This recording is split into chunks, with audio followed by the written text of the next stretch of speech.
ورا الغمام.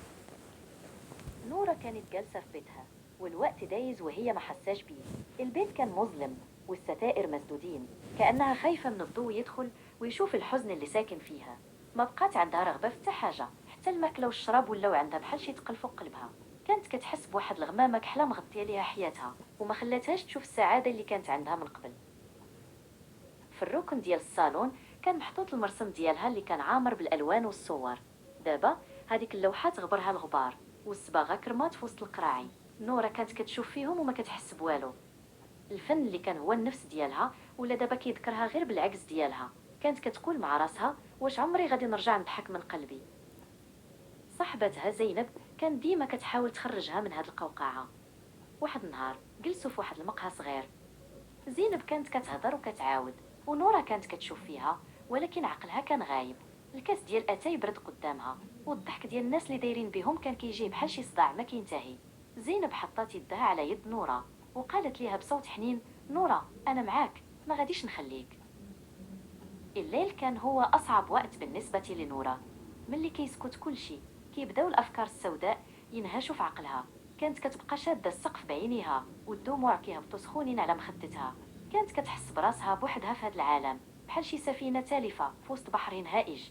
الوحده ما كانتش غير في البيت، كانت لداخل في الروح ديالها.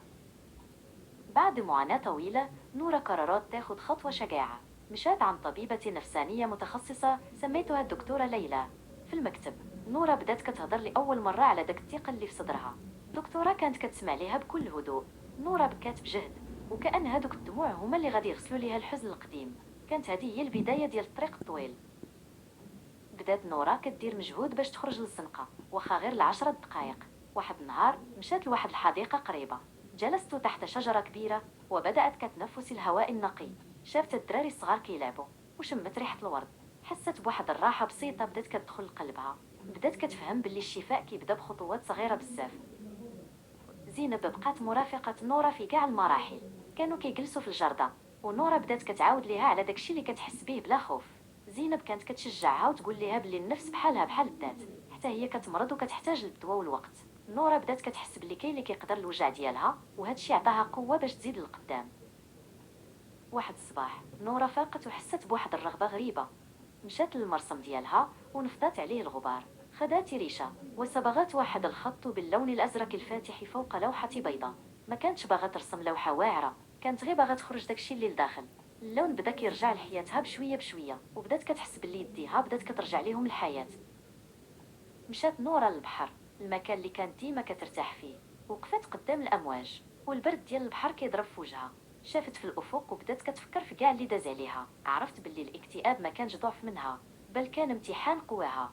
حست براسها خفيفة، وكان هذاك البحر خدا معاه كاع الهموم اللي كانت هزها. اليوم نورة ولات إنسانة جديدة. مازال كيجيوها شي أيام صعاب، ولكن دابا كتعرف كيفاش تتعامل معاهم. ولات كتقدر قيمة اللحظات البسيطة: كأس القهوة في الصباح، ضحكة مع زينب، أو لوحة جديدة كملاتها. شافت في المراية وابتسمت لنفسها وقالت: أنا دابا لاباس بسلام.